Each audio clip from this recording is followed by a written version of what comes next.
Poco después del miércoles de ceniza de este año de 2025, de esta cuaresma que estamos transcurriendo ahora, les compartí algo interesante y es la sorpresa del número de personas que han asistido a recibir las cenizas, ¿no? Y que era un número inusual, definitivamente superior, digamos, al número de personas que acuden normalmente a misa o que han acudido a anteriores el miércoles de ceniza. Yo les compartí cómo tuve esa experiencia a la parroquia donde yo fui, que no es la parroquia donde voy habitualmente por una cuestión de trabajo y de horarios, y luego me encontré con que en las redes sociales habían varios sacerdotes compartiendo que los números habían sido excepcionales, el número más grandes, números nunca vistos, etc. Y la sorpresa que tuve es que la gran mayoría de los comentarios de personas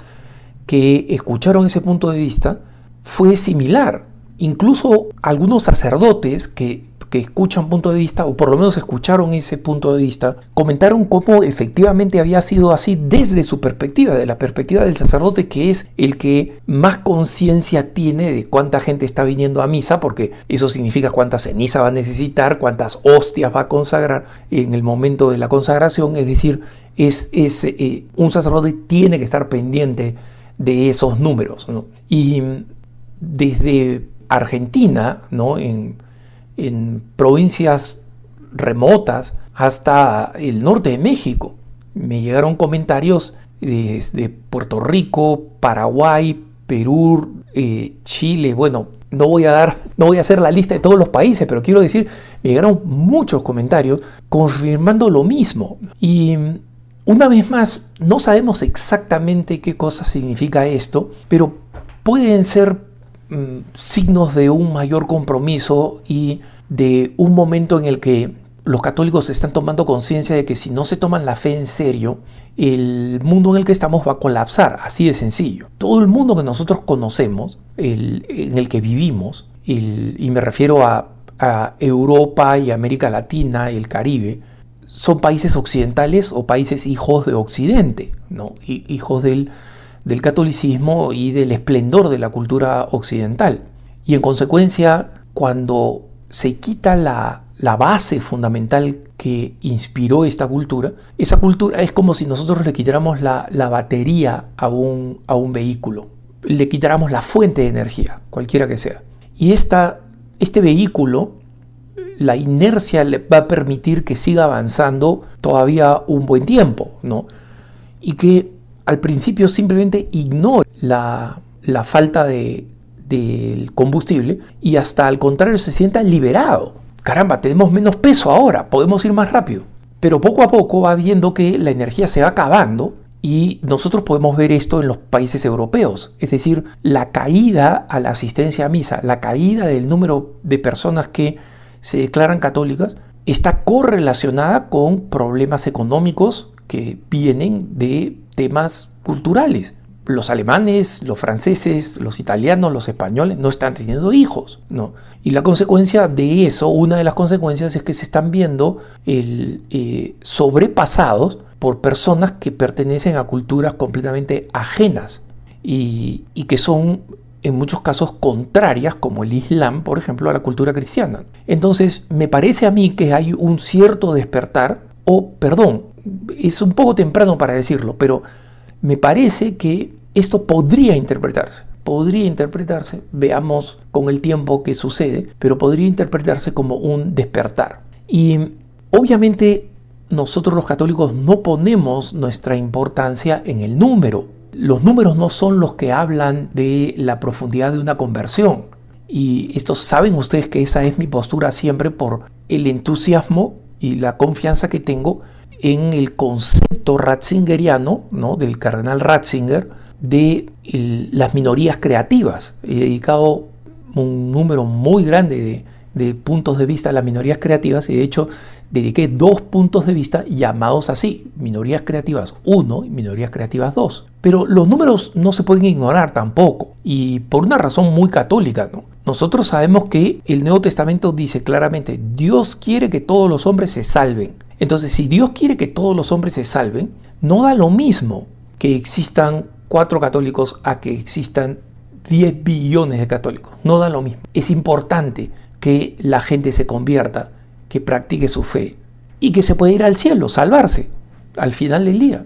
Entonces, esto es importante para nosotros, porque si vemos más personas participando en la fe, especialmente si vemos más jóvenes participando en la fe, porque algunos de los comentarios que recibí en este tiempo en las redes sociales, como comentando a ese punto de vista del miércoles de ceniza, ¿no?, especificaban que en algunos lugares estos números más altos, digamos, de personas participando del miércoles de ceniza, les llamaba la atención que implicara un número inusual de jóvenes, un número más alto.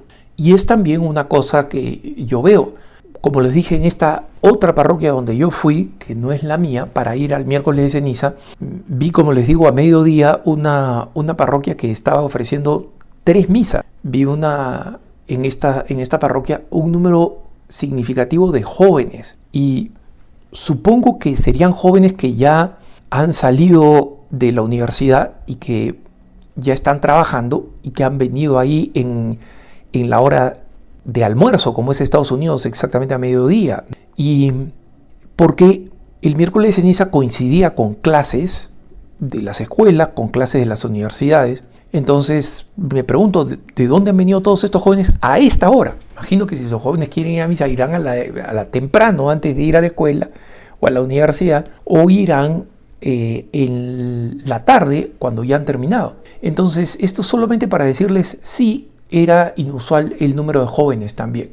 Y acá hay una población que es fundamentalmente joven, que es la que entra a la iglesia en la vigilia pascual, en esa increíble ceremonia de la vigilia pascual, de su belleza y su simbolismo sin par.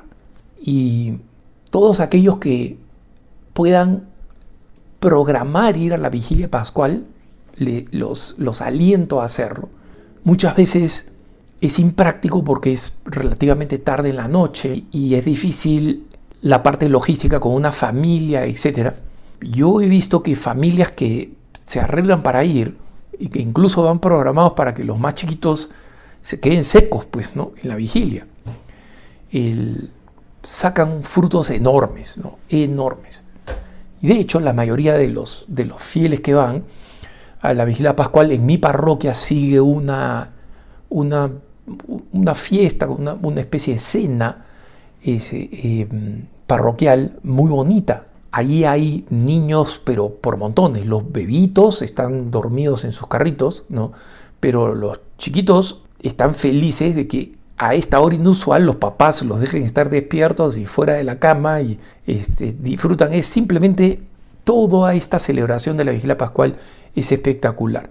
Y en esta vigilia pascual es donde se recibe en la iglesia, ya sea a aquellos que están recibiendo los sacramentos que no habían recibido, es decir, hay católicos que solamente habían estado bautizados y que no han recibido, nunca más volvieron a la iglesia, ¿no?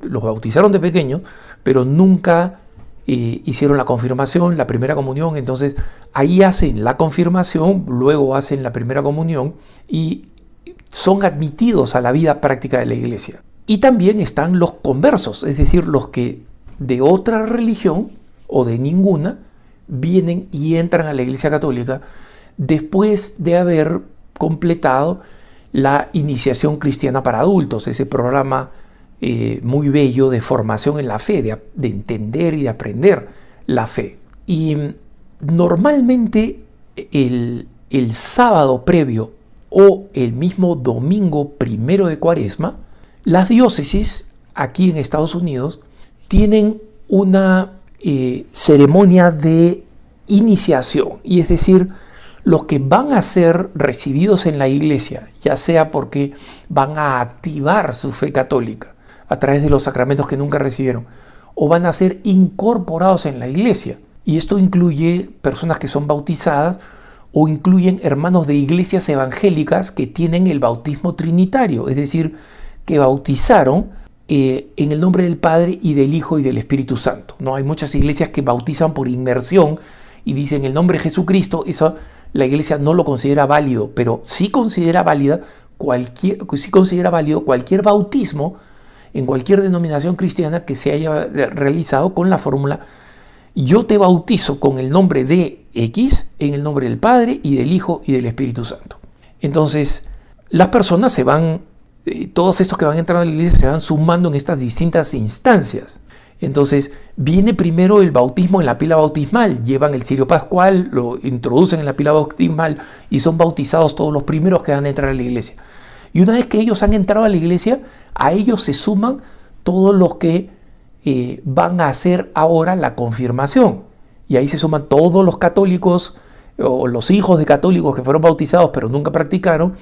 Se suman todos aquellos que se han introducido a la iglesia, se suman aquellos que fueron bautizados en otra denominación y ahora quieren volverse católicos. Entonces, en los números de este año, en varias diócesis que han anunciado sus números, porque tuvieron, digamos, este rito de presentación el primer domingo de Pascua, son números también sorprendentes. Es decir, están esperando otro récord, cuando ya el año pasado, como les comenté, había sido en varias diócesis récord. Entonces, por ejemplo, la arquidiócesis de Detroit, ¿no?, que fue evangelizada por los franceses, tiene una tradición católica más antigua que el general, pero que nunca fue de mayoría católica, va a tener 950 personas que van a entrar a la iglesia católica en sus parroquias. No todos estos van a ir a la catedral, y eso es lo bonito, que cada uno en nuestra parroquia, en la mía, por ejemplo, todos los años desde que yo estoy viviendo o comprometido con esa parroquia, que son más de 10, hemos tenido personas que ingresan a la iglesia y los números han ido creciendo. Me acuerdo que la primera vez habían 2 o 3 personas, ahora ya pasan la decena, ¿no? Tienen como 15 personas y esta vez no sé cuántos serán. La arquidiócesis de Detroit dice son 950, un número que no se veía desde la década de los 70. La arquidiócesis de San Francisco, que como saben está en una ciudad extremadamente secular y muy hostil al catolicismo, va a tener 650 personas que ingresan a la iglesia católica. Y algunas diócesis pequeñas, como la diócesis de Lansing, Michigan, por ejemplo, va a tener 630 personas que ingresan a la iglesia católica. En el estado de Michigan, la diócesis de Lansing es una diócesis pequeña, ¿no? La gran arquidiócesis ahí es la de Detroit, que ya mencioné, ¿no?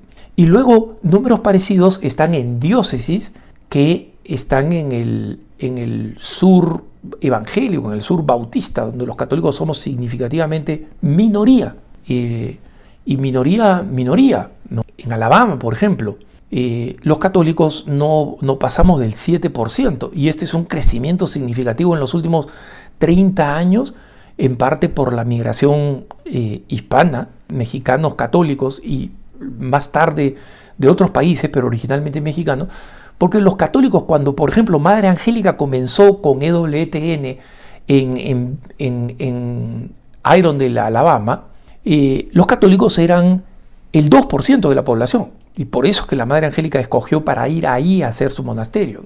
Entonces, en estas diócesis también estamos viendo estos números, y por eso llamo los números de la esperanza. No porque nos fiamos de la fuerza de los números, no de la cantidad por encima de la calidad.